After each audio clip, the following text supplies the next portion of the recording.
jelasnya suara aku ini? Nggak jelas. Sampai jam berapa aku ini? Jam 1. Kau nak dengar mulutku kuyak? Ya. Ayo kita ngaji aja lah. Walaupun dengan keterbatasan ini, barangkali ini aku ceramah. Yang di depan kosong.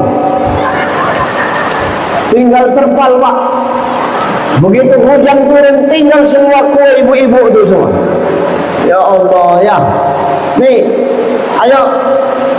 Malam ini tidak ada alasan bagi kita untuk tidak syukur kepada Allah. Betul? Menurut kita hujan ini nggak baik. Kenapa? Acara hujan, Ustaz. Tapi menurut Allah inilah yang terbaik untuk kita umatnya. Betul ya? Makanya dalam hidup ini, maaf Bapak Ibu, sesuatu yang terbaik menurut manusia itu belum tentu baik menurut Allah. Tapi kalau sudah baik menurut Allah, pasti baik untuk manusia. Betul ya? Makanya hidup ini kudu harus syukurlah. Allah ngomong dalam Quran surah Al-Ankabut ayat yang kedua. Apa kata Allah? Ahasiban nasu ayyutraku ayyakulu amanna wa hum la yuftanun. Kata Allah, hei manusia, jangan kau mengaku beriman kepadaku lantas kau aku uji. Justru setelah kita beriman kepada Allah, disitulah ujian akan Allah berikan kepada kita, Bapak Ibu. Jadi hidup ini jangan mentang-mentang kita udah ngaku iman sama Allah lantas kita nggak diuji, Pak. Ini ujian. Jangankan Bapak Ibu yang di sini, Nabi saja dapat ujian, betul? Nabi dapat ujian, betul? Ya benar. Jangankan Nabi nih yang ngomong, Ucai dapat ujian. Apa ujian, Ustaz? Kemari hujan, ujian nih. Betul, Pak. Dingin-dingin kan enaknya minum teh manis. Ini cuma air putih, ujian. Perkara air putih, enggak usah letak di meja, Bang. Ini tinggal ngangak, kenyang aku. Benar ya? Ini ujian, apalagi kita ini siapa? Wong Nabi dan Rasul saja itu diuji sama Allah, apalagi kita manusia biasa, pasti tidak pernah luput dari ujian. Artinya apa? Allah ingin tahu sebatas mana keimanan kita. Kau jauh-jauh hari sudah mempersiapkan acara, ini hari kuuji dengan hujan, masih enggak kau istiqomah dengan ujian yang kukasih, dengan keimanan yang kukasih. Ini maksudnya Allah. Ya Bu ya. Makanya hari ini, malam ini maaf. Ini maaf, malaikat cemburu nengok kita, Pak. Malam ini Rasulullah itu menghadap kepada Allah. Rasul ngadep sama Allah, Rasul ngomong sama Allah. Apa kata Rasulullah? Ya Rasulullah, wahai Allah, pandang umatku ya Rabb, pandang umat. Umat yang mana, Mat? Umatku. Orang mana? Orang Cotjire. Yang mana? Yang duduk di terata, yang berdiri di terata. Kalau yang di parkiran itu enggak. Itu benar. Pandang mereka ya Rabb. Allah pandang kita dengan pandangan Ar-Rahman Ar-Rahim, dengan pandangan kasih sayang. Kalau Allah sudah memandang kita, Bapak Ibu, maka insya Allah hadirnya kita di sini ini tidak ada yang sia-sia, betul? Maka seketika itu Allah panggil para malaikat-malaikatnya, dikumpulkan Allah malaikat-malaikatnya itu, Pak. Hei malaikat-malaikatku, kumpul, kemarilah halau kemari kan? Kumpul malaikat itu. Sami'na wa ta'na ya Rabbana. Turun kalian kemana? Ke tanah lapang kantor camat Cudgiri Aceh Utara. Turun kalian ke sana. Ada apa? Umat Muhammad sedang ada majelis ilmu. Datang kalian ke sana. Malaikat semua datang Bapak Ibu. Termasuk Israel. Lu benar Pak. Israel pun datang ini, hati-hati yang udah tua. Betul Pak. Nenek-nenek hati-hati nek. Itu Israel udah geram aja sama nenek-nenek tuh. Itu betul. Nengok orang-orang yang ustaz ceramah dia merokok udah geram kali itu, ya betul. Makanya kalau ada yang aku ceramah dia merokok, aku doakan terbakar mulutnya, ya begitu aja dah. Ini malaikat semua ngumpul Bapak Ibu. Ngapain malaikat tuh ngumpul Ustaz? Ini yang di sana itu geram kali Israel udah itu Bang. Ya benar. Ini malaikat semua ngumpul. Ngapain malaikat itu Ustaz? Malaikat itu datang kemari. Dia bersujud kepada Allah. Dia naungi hadirnya kita. Di kibasnya, dibentangkannya sayapnya. Dia bersujud kepada Allah. Berdoa kepada Allah. Apa doanya malaikat itu? Ya Allah, ampunkanlah dosa orang-orang yang hadir malam ini. Itu yang jawab amin banyak-banyak dosa itu nampaknya. Kalau yang diam aja Ustaz, itu parah itu. Karena tak bisa lagi dia ngomong amin, dia diam aja dah, pasrah aja udah. Betul. Ini insya Allah hadirnya kita di sini nih, dosa-dosa kecil kita diampunkan Allah Bapak Ibu. Nah kita kan semua punya dosa, betul? Ada nggak di sini yang nggak berdosa? Kalian Bu berdosa enggak? Enggak, dosamu paling banyak kau. Kita semua berdosa, tak ada yang tak berdosa kita di sini. Saya berdosa, belum tentu saya lebih baik dari Bapak Ibu. Bisa jadi Bapak Ibu itu lebih parah dari saya. Masa aku yang ngomong, aku yang rugi kan gak enak Pak. Ya benar ya. Kita semua ini punya dosa. Siapa di sini yang nggak berdosa? Mau tahu aku dulu. Pak Camat, berdosa nggak? Dosa nggak? Dialah paling banyak di Cudgiri ini dosanya. Lu betul Pak Camat. Kenapa? Bapak pemimpin. Mempertanggungjawabkan masyarakat yang kau pimpin. Nomor 2 siapa? Nih, inilah 3 orang yang dipoto ini. Inilah paling banyak nih. Ini tambah 1 lagi Pak Kuas harusnya ini. Bener Pak. Kita semua ini punya dosa. Nggak ada kita yang nggak berdosa. Saya ada dosa. Saya bisa kemana-mana. Kenapa? Karena aib sedang ditutup oleh Allah. Betul Pak? Maka semua kita punya dosa. Makanya kalau kita sadar kita punya dosa, Allah ngomong sama kita. Apa kata Allah? Innallaha yuhibbut tawwabin wa yuhibbul mutatahhirin. Kita suruh berbanyak taubat dan suruh memperbanyak membersihkan diri Bapak Ibu. Wong Nabi saja, Rasul Muhammad Bu,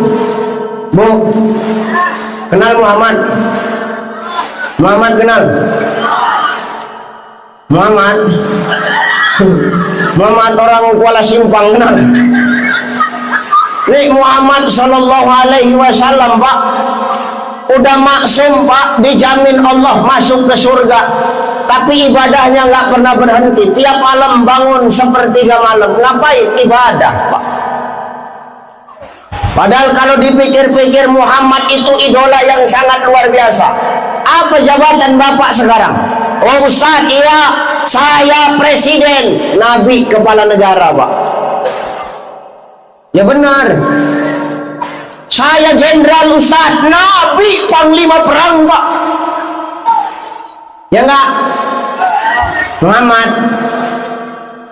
Saya gubernur, Ustaz, nabi, pemimpin tertinggi umat. Saya kepala desa, Ustaz. Oh ya, kepala desa aja sombong kau. Benar ya. Nabi pemimpin tertingginya sombong, Pak. Tiap malam Nabi tetap ibadah. Sepertiga malam Nabi bangun. Ngapain, Ustaz? Salat minta ampun sama Allah. Tahajudnya nggak pernah tinggal. Bengkak kakinya, Bu. Kaki ibu aku tahu bengkak juga. Cuman bengkaknya bengkak rematik ya. Benar. Nabi itu sampai bengkak kakinya. Ngapain? Sujud minta ampun sama Allah. Nah, kita kadang-kadang sombong. Makanya banyakin taubat, banyakin bersihkan diri. Kalau kita sadar kita punya dosa, apapun ceritanya yang kita buat di muka bumi Allah ini bakal kita pertanggungjawabkan. Betul ya? Mau jadi apapun kita tanggung jawabkan, Pak.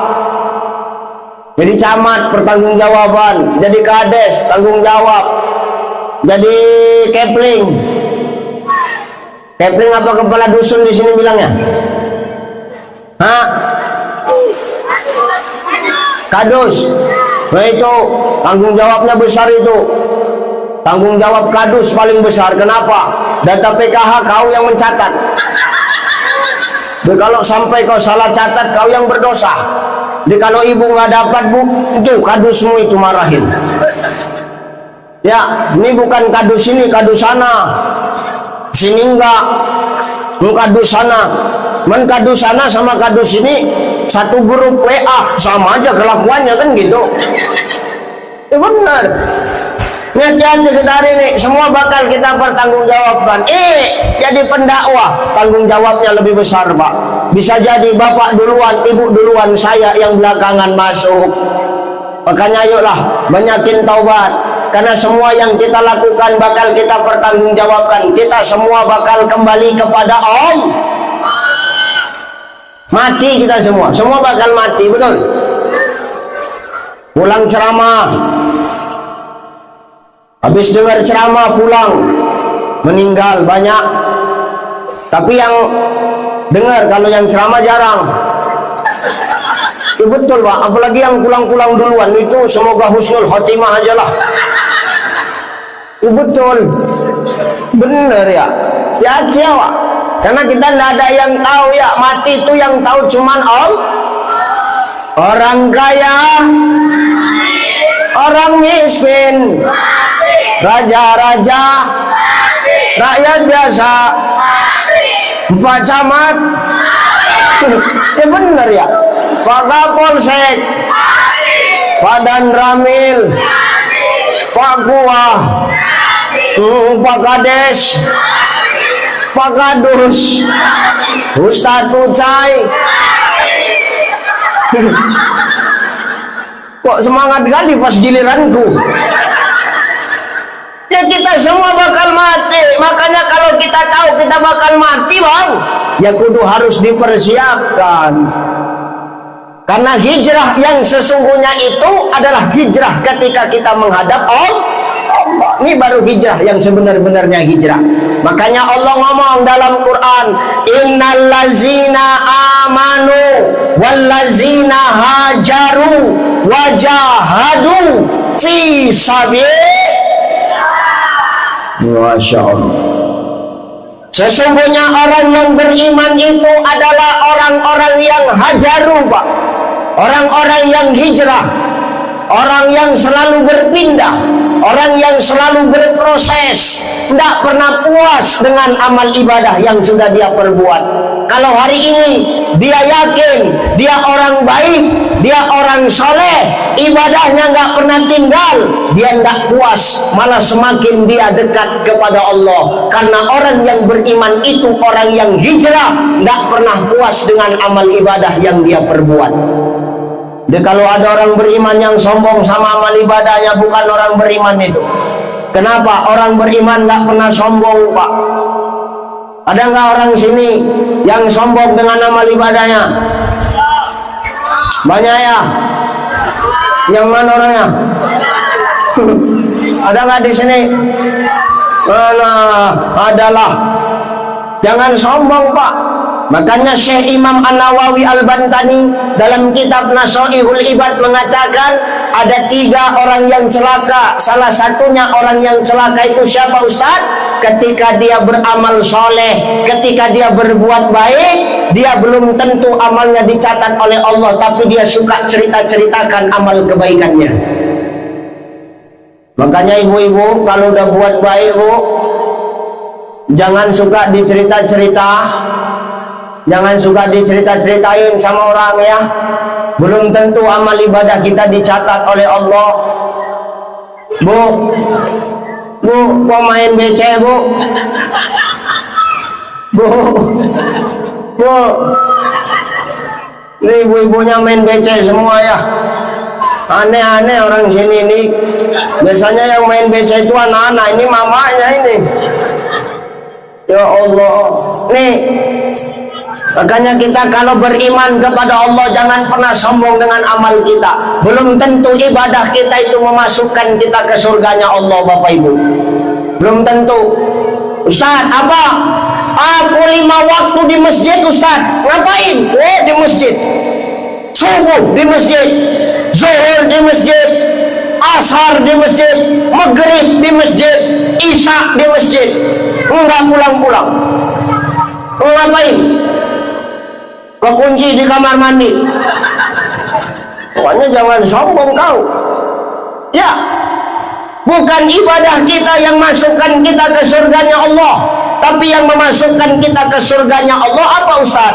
Irji'i ila rabbiki radiyatan mardiyah, ridhonya Allah Bapak Ibu. Maka kita jangan sombong dengan amal ibadah kita, karena orang yang beriman itu selalu hajaru, selalu memperbaiki dirinya. Untuk apa? Terus menjadi lebih baik, jangan pernah puas.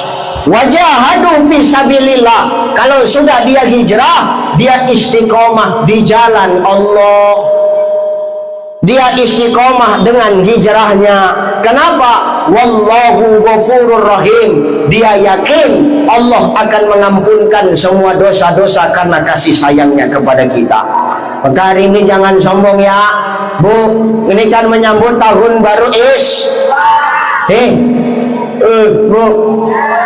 Bu, ini tahun barunya kita. Ini tahun barunya siapa? Kita. 1 Muharram itu tahun barunya umat Islam Pak. Maaf, ini yang harus kita rayakan. Kalau yang nanti di ujung tahun, maaf, itu bukan punya kita. Jangan ikut-ikutan. Man tasyabbaha biqaumin fahuwa min. Barang siapa mengikuti kebiasaan suatu kaum, maka dia termasuk kepada golongannya. Maka kita jangan latah, jangan ikut-ikutan. Punya kita yang harus kita ramekan yang ini, bukan yang di ujung tahun Pak. Ikut-ikutan niup trompet sekecamatan Cudgirik, kumpul di lapangan, bawa trompet, niup trompet rame-rame dihitung.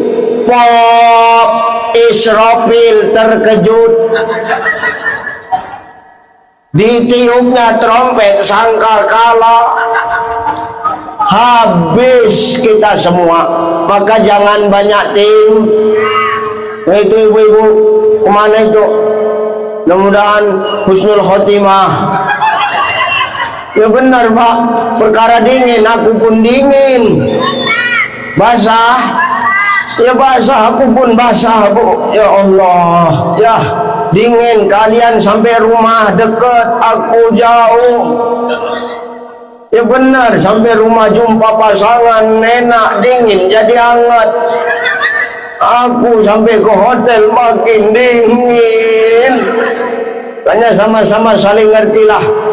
Ayolah, ibu-ibu itu udah pada dingin. Ayo sedikit aja yang ku sampaikan. Dengar, hikmah hijrah 1. Perhatikan Bapak Ibu. Dulu ketika Nabi dan kaum muhajirin berangkat ke Madinah, hijrah ke Madinah disambut oleh orang-orang Ansor, Pak. Betul ya? Nabi waktu hijrah kira-kira pakai harta nggak? Pakai biaya nggak, Pak? Yang namanya hijrah pindah harus pakai biaya nggak? Pakai. Nabi itu hijrah pakai biaya. Dari mana mau sewa onta? Dari mana beri perbekalan makanan untuk ke Madinah? Dari mana menggaji orang untuk menunjukkan jalan? Berarti Nabi itu harus punya harta. Sahabat ngumpul, donaturnya Utsman bin Affan. Maka hikmah hijrah di sini, setiap hijrah itu harus perlu harta. Maknanya apa? Satu, hikmah hijrah, umat Muhammad harus memiliki ekonomi yang kuat, Pak. Supaya apa? Umat Muhammad nggak jadi umat yang meminta-minta. Mana Bu? Anyut selokmu. Ya Allah. Oh, mana woi? Ini kalau banyak yang pulang nih kututup aja Pak Camat ya. Macam ngomong sama terpal lagu nih woi. Ya bener. Nih, maknanya ekonomi umat harus kuat, Pak. Bagaimana caranya? Kayakan orang kita sendiri. Cemana caranya mengkayakan orang kita sendiri? Belanja tempat orang kita sendiri, Pak. Hari ini kita goblok, Bu. Mak, buka lagi terpalnya. Ini baru paten. Nah, basah-basah situ ngerembes lah. Pacet lah. Orang pacet di sini kan kecil. Di rumah kan agak gedean. Ya Pak ya, nggak apa-apa, duduk aja Bu, ngerembes ya. Ini sempit-sempitan nggak apa-apa. Mudah-mudahan kita di surga lapang-lapang. Amin. Udah Bu, duduk aja Bu, duduk. Nggak apa-apa, duduk. Pulang pun nggak apa-apa, biar ku tutup. Ya saya ceramah panjang pendek Pak, nggak rugi saya. Orang sudah deal sama Pak Camat. Ya benar Pak. Ya ceramah ini Pak Kua ngapain lah panjang-panjang lah. Ceramah ini kan modalnya biar pendek tapi masuk semua, daripada panjang masuknya separuh, kan gak enak Pak. Lah Ibu sukaan yang mana? Panjang masuk separuh atau pendek masuk semua? Hah? Panjang masuk semua. Ini ceramah, nggak usah mikir yang aneh-aneh ini ya. Ya Allah ya. Nih hikmah hijrah yang pertama, kita ini harus kuat ekonomi. Gimana caranya Ustaz? Caranya belanja tempat orang kita Pak. Kadang hari ini kita ketipu sama casing, kita malah kayakan orang lain bukan orang kita. Padahal maaf, kalau orang kita yang kaya, orang kita bakal zakat, betul? Orang kita bakal sedekah, betul? Orang kita bakal infak, betul? Kalau sudah kita jadi orang kaya yang beriman, kita zakat, kita infak, kita sedekah, tidak akan ada lagi anak yatim dan orang miskin yang putus sekolah. Makanya nih belanja empat tetangga sendirilah. Jangan goblok kita. Goblok tahu goblok? Goblok tahu nggak Bu? Goblok tuh tolol. Tolol tahu tolol? Tolol. Tolol itu udah tahu kepalanya botak tapi tetap bersisir. Nah itu tolol itu Pak. Ini hati-hati kita. Ya. Maka bagaimana ekonomi kita mau kuat kalau kita nggak mengkayakan saudara kita? Ya kalau saudara kita punya usaha, ya belanjanya tempat dia lah. Tapi kadang-kadang Ustadz kalau belanja tempat tetangga ini Ustadz lebih mahal, biar mahal-mahal 1000 perak, mahal-mahal 500 perak, hitung-hitung sedekah. Karena kalau sudah dia kaya, dia beriman, dia zakat, infak, sedekah, insya Allah kemakmuran dan kemaslahatan akan tercipta Pak. Nih buat di rumah ya Bu ya Bu. Tapi kadang-kadang kalau orang kita yang jualan sombong, baru tidur beli apa sih? beli jajan 1000 aja jerit-jerit. Padahal Nabi nggak pernah ngajarkan gitu dalam berdagang. Nabi itu dagang modalnya ramah, jujur. Nabi itu sama siapa aja senyum, Pak. Jumpa sama orang Nabi senyum. Jumpa mat yang bukan satu akidah, Nabi tetap senyum. Dizolimi, Nabi senyum. Kita begitu, dagang harus senyum. Ada orang nggak ada orang senyum. Jumpa kawan senyum. Jumpa Pak Camat senyum. Jumpa Pak Kapolsek razia, lari jangan senyum. Nak jilang kau nanti. Betul Pak.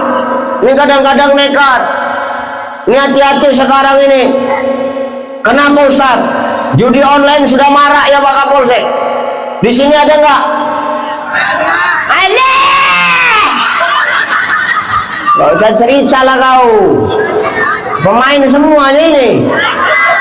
Ustaz kau tahu nampak dari gaya dudukmu, banyak kali cerita kau. Ya betul, judi online itu bahaya Pak. Itu Pak Kapolsek yang ditangkap. Tangkapi orang-orang ini, nih, yang main-main judi online. Nggak yang tua, nggak yang muda, nggak anak-anak, nggak sudah berbini, nggak beranak, semua main judi online. Makanya hati-hati Bu. Kalau sudah suamimu itu malam-malam nggak tidur, main handphonenya mereng, udah jelas slot. Udah jelas main slot tuh. Kalau udah sibuk main slot, main game, judi online, suara azan pun nggak open. Hayya 'ala shalah, big win. Hayya 'alal falah, super win. Ustaz gak tahu, dulu pernah main juga. Benar ya. Makanya hati-hati kita sekarang Pak. Tuh tangkepin Pak judi online Pak, merajalela. Kalau di bioskop ipar adalah maut, kalau di masyarakat judi online adalah maut. Betul? Hati-hati kita. Tapi kami menang Ustaz. Kau menang Pak. Yang kau kasih sama istri dan anak-anakmu tak menjadi darah daging. Kenapa? Haram. Enggak usah tengok-tengokan kau. Aku terus terang aja aku ngomong. Enggak ada berkahnya uang judi itu. Berapa kali sih menang? Betul ya? Coba tangkepin yang main judi online. Jangan ustaz-ustaz yang bapak tangkapin. Ini ustaz mau pergi khotib Jumat, gara-gara lupa pakai helm. Free pinggir. Koyak limpun. Allahu Akbar. Awak nerima belum dah koyak duluan. Ini sana Pak, sini enggak. Enggak ada bedanya, sama aja. Insyaallah ya, ini hati-hati ya. Tapi luar biasa nih, saya mengucapkan hari ulang tahun untuk Bayangkara 1 Juli. Saya pun 1 Juli juga Pak. Makanya hari lahir saya diperingati oleh Polri Indonesia. Biar tahu kau dulu Pak. Ya ini. Makanya hari ini hati-hati kita. Jangan kita mau kaya instan. Ya kaya caranya macam mana? Ikut dagang Nabi. Nabi itu kaya Bapak Ibu. Siapa bilang Nabi orang miskin? Siapa bilang? Nabi umur 25 tahun melamar Khadijah dengan 100 uang emas ditambah 100 ekor unta betina yang sedang hamil. Nih Nabi. Kalau kita nggak usah cerita uang emasnya, kita cerita untanya aja Pak. Kalau satu unta 10 juta kali 100 udah berapa? 1 miliar. Ibu dilamar suamimu berapa? Berapa Bu? 100.000 Pak. Ya kan Pak Kuah? Udah 100.000 paket COD. Ini paket COD semuanya ini. Model bayar tempat.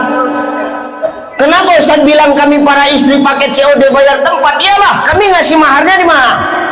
Di tempat, di depan walimu. 100.000 banyak apa sedikit? Banyak apa sedikit Bu? Sedikit. Makanya Pak, kalau cuma ngasih mahar 100.000 nggak usah banyak tingkah, tahu. Udah mahar 100.000 banyak kali permintaanmu. Aku kalau punya laki kayak begitu, ku tutup hidungnya waktu tidur tuh biar mati terus itu. Kadang-kadang banyak kali tingkahnya, udah cuma 100.000 kau ngasih, tapi kadang-kadang permintaanmu banyak. Jangan sok paten kau pak. Bapak jadi camat kalau nggak ada doa istri bapak, itu masih doa istri pak, belum lagi emasnya yang terjual untuk apa semalam. Itu bener bang. Maka kita jangan sombong pak, kuah pak. Kalau nggak ada doa istri pak, ya Allah nggak jadi kuah bapak pak. Itu masih satu istri belum dua pak. Benar, Badan Ramil Pak Kapolsek, saya kalau nggak ada doa istri nggak akan saya sampai di titik ini pak. Makanya kalau hari ini kita berhasil, wahai lelaki, jangan kau sombong, jangan kau semena-mena sama wanitamu, betul? Tepuk tangan untuk ibu-ibu di sini. Selu, ini diangkat dulu, habis itu kita banting pak, tenang aja. Kita senangkan aja dulu, ya kan? Nah habis ini baru kita giling orang ini ya. Bener bang. Hari ini kalau nggak ada perempuan putus kita pak, nggak bisa kita ngapa-ngapain. Istri kita sakit aja kita udah kewalahan kok, betul pak? Iya, beda sakitnya istri sama sakitnya suami. Sesakit-sakitnya istri tetap bisa masakin untuk suami, betul? Jawab yang kuat bu, betul? Dengar telingamu pak. Lo sebiar tingkah kau. Sesakit-sakitnya istri masih bisa melayani suaminya, betul? Dengar kau. Sesakit-sakitnya istri masih bisa menyiapkan bekal anak-anaknya, betul? Nih istri pak. Makanya malaikat cemburu sama yang namanya perempuan. Ya Allah, kenapa lama kali kau menciptakan makhluk yang namanya perempuan? Tengoklah perempuan itu, lembut tangannya, tapi dengan tangannya yang lembut mampu membesarkan anak-anaknya. Perempuan pak, kalau kita tahunya cuma investor pak, penanam saham. 2 on setengah yang kita tanam, 3,5 kilo yang keluar. Itulah anak kita itu. Pabriknya siapa ini, orang ini? Weh pabrik, dengar kau pabrik. Ya bener bang, kita cuma investor pak, penanam saham. Berapa banyak perempuan-perempuan yang jadi gila ketika ngurusi anak kita. Bangun tidur pagi, nengok anak bangun, anak siapa ini, anak siapa ini, padahal anak dia kan goblok. Ya enggak? Bener inilah hebatnya perempuan pak. Makanya malaikat iri. Ya Allah, kenapa lama sekali kau menciptakan makhluk yang namanya perempuan? Tengok hatinya, lembut hatinya, tapi ketika disakiti dia tetap bertahan. Hanya air mata yang menjadi saksi. Betul nggak? Makanya aku waktu nengok film Ipar Adalah Maut, memang kurang ajar Mat Haris itu, biar tahu kau dulu. Sedih pak. Jangan gitu. Nih, kalau sakit istri masih bisa mereka melayani kita. Coba kalau udah suamimu yang sakit, kalah anak kau mengkeknya. Kadang jijik awak nengok ya. Kalau udah suami yang sakit, macam mana anak pak?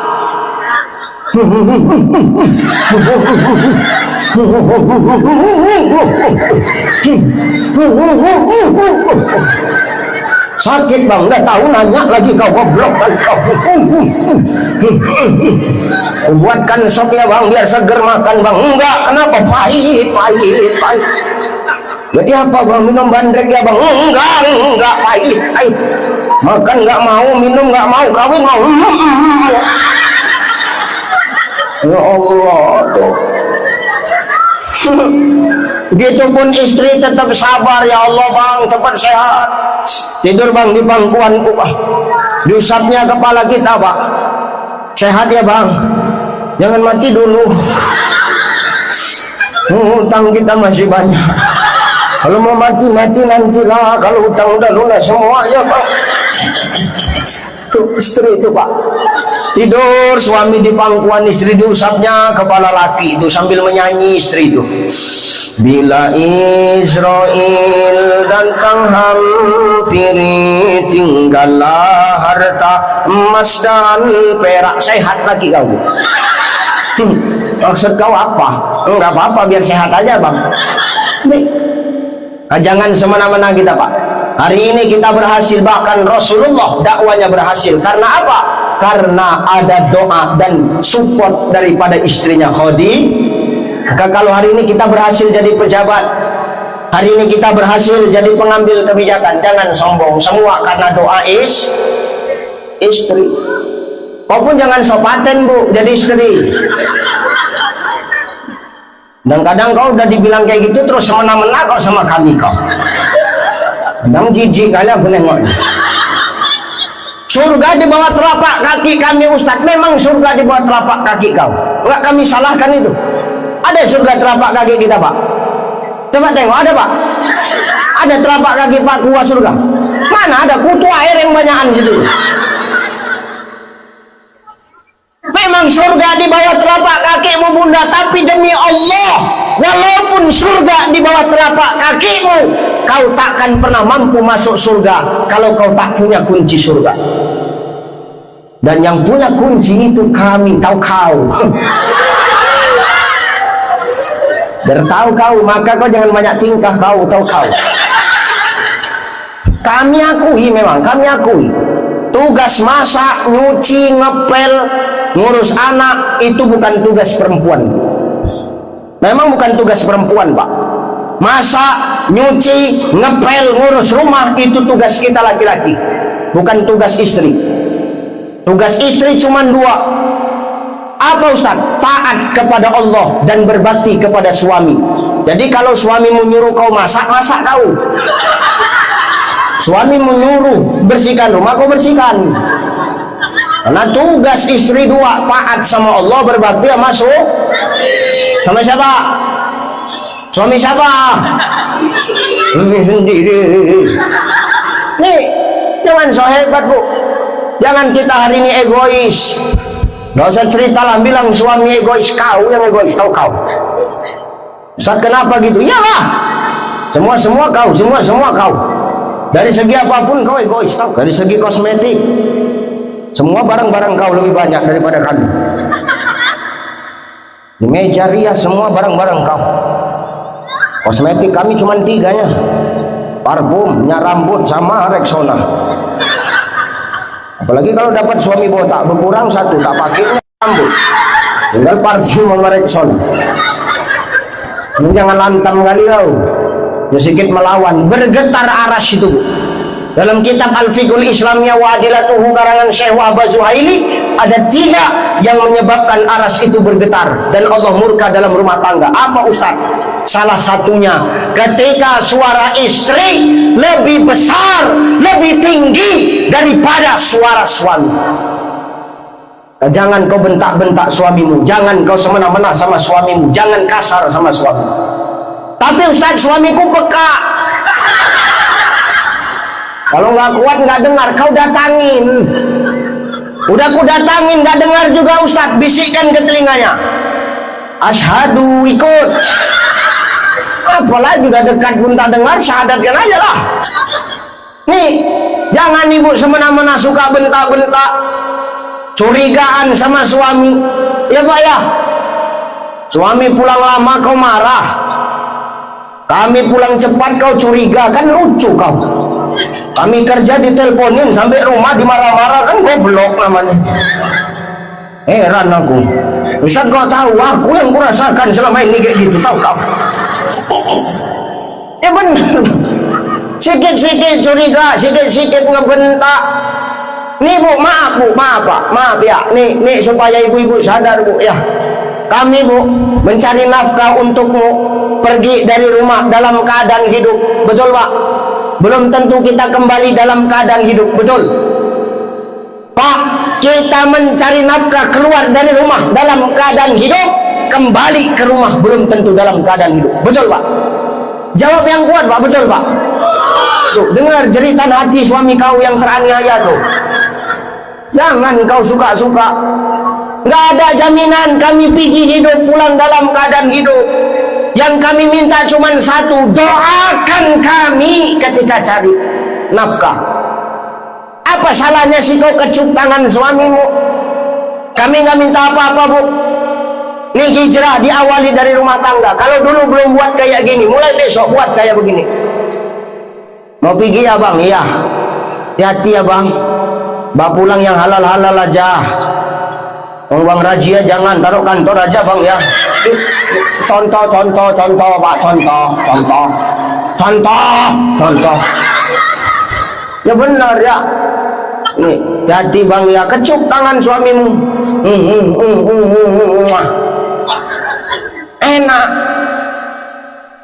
Ini mengecup tangan suami sepele bu, tapi pahalanya besar. Kau kecup tangan suamimu sama seperti kau mencium Hajar al-Aswad, batu hitam yang tertempel di dinding Ka'bah. Ada tua Ustaz, alah ada tua itu yang enak, agak-agak bau tanah sedikit. Benar Pak, walaupun udah tua kenapa rupanya? Tapi ini jarang dilakukan sama para istri Pak. Ini pahalanya besar seperti kau mencium Hajar al-Aswad. Orang berangkat umroh, orang berangkat haji berebut mencium Hajar al-Aswad. Ibu tidak perlu jauh-jauh cium Hajar al-Aswad. Di rumah ada tuh tangan suami. Nih Hajar al-Aswad. Nih. Apalagi tangan suamimu hitam, makin besar pahalamu, tahu kau? Benar Pak. Ustaz kan taunya cuma ngomong, rupanya Ustaz buat kayak gitu. Iyalah, aku setiap mau pergi ceramah kemanapun selalu ku panggil istri, Umi. Ya Pak, Hajar al-Aswad. Lari istriku sampai basah Pak. Tangan basah belum sini, belum sini. Ini lama kali. Benar nih, sepele tapi pahalanya besar bang. Ini jarang dibuat oleh para istri. Doakan ya kan. Nih hati-hati ya bang. Gigi. Nanti suami pulang kerja sambut depan rumah, Assalamualaikum bang. Terkejut suami, wajar. Kenapa? Tidak pernah dibuat. Suami awak pun terkejut dalam hatinya, kawan ni buang tabiat macam mana. Tapi itulah Islam Pak, sepele, jarang dilakukan tapi besar pahalanya. Dilakoni bu.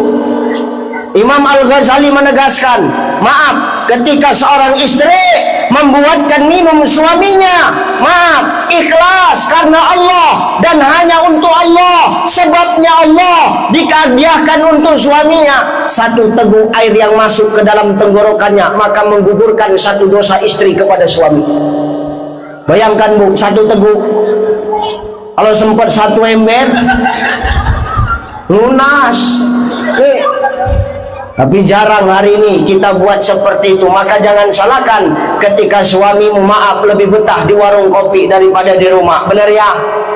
Kita kalau di warung kopi disambut mau minum apa Pak? Kopi pakai susu nggak Pak? Beda sama di rumah. Awak baru sampai, lama kali kau pulang bang, marah dia. Besok awak pulang cepat. Cepat kau pulang bang, berarti selama ini bisa kau pulang cepat. Kemana aja kau? Salah lagi awak. Mana handphone kau? Fiksanya handphone awak. Apa yang ibu cari dari handphone suami? Apa yang ibu cari? Sepandai-pandainya ibu mencari chat yang enggak di dalam handphone suami, lebih pandai suamimu menghapusnya duluan sebelum sampai rumah. Tahu kau? Ustaz kok tahu? Pemain semuanya ini. Jangan dibalas ya, udah mau sampai rumah. Ada dihapus. Dari mana awak ketemu? Dah, jangan curiga, tapi hijrah dari diri kita.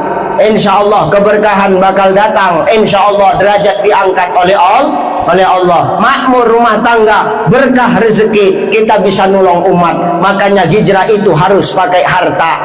Siapa bilang hari ini ibadah nggak pakai harta? Betul? Sholat pakai harta nggak? Pakai. Beli mukena, kalau nggak pakai uang pakai apa? Ke daun kan nggak mungkin.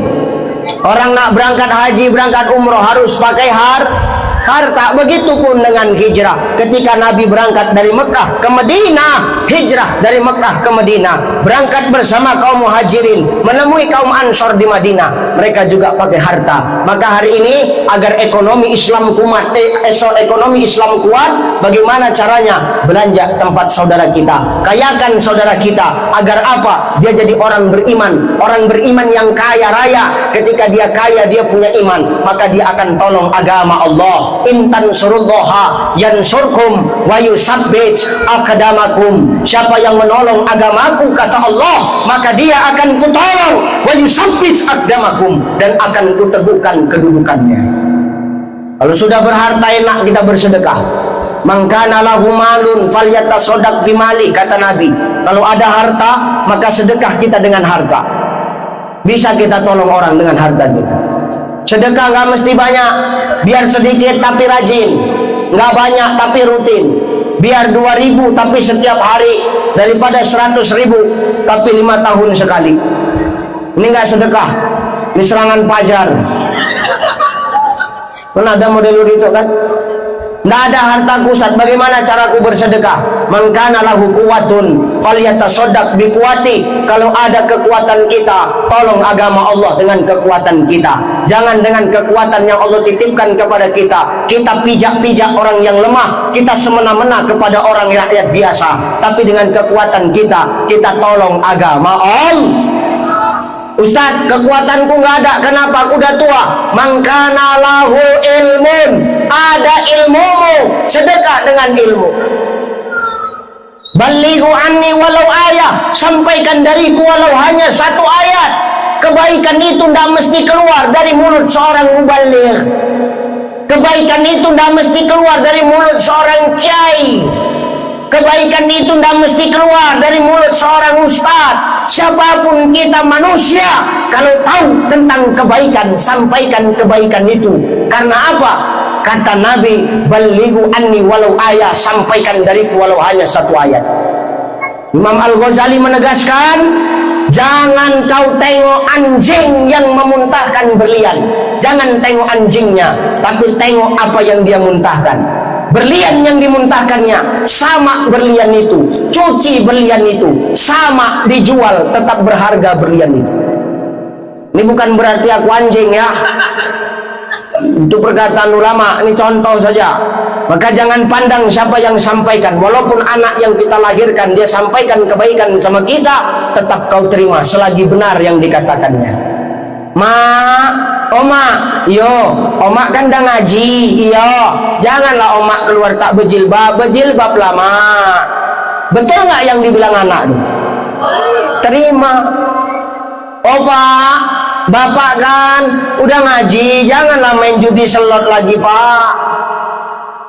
Bagus uang deposit itu, beli chip itu untuk aku jajan sekolah besok. Betul nggak yang dibilang anak tuh? Betul. Walaupun anak yang kita lahirkan dan kita besarkan, jangan pandang anaknya, tapi pandang apa yang dia katakan sama kita. Ayah, pergilah sholat ke masjid ya sama aku ya. Jangan ayah taunya cuma merintah saja. Ayolah ya, sama-sama kita pergi sholat ke masjid. Bagus nggak yang dibilang anak? Tapi kadang kita nggak pernah terima. Sifat sombong itulah yang menghancurkan amal kita, Pak. Sehebat-hebatnya Abu Thalib menolong Rasulullah dalam menegakkan syiar Islam, tapi ana khairim minhum ya Muhammad, aku lebih baik darimu ya Muhammad. Kau hanya keponakanku Muhammad, aku pamanmu, aku yang mengajarkanmu berdagang, aku yang menjagamu sepeninggal orang tua dan atukmu. Takkan mungkin aku mengakuimu sebagai Rasulku Muhammad. Sehebat-hebatnya paman Nabi, ketika wafat tak mau mengakui Nabi sebagai Rasul, tetap dipakaikan Allah terompa yang terbuat dari api neraka. Paman Nabi, kau siapa Nabi?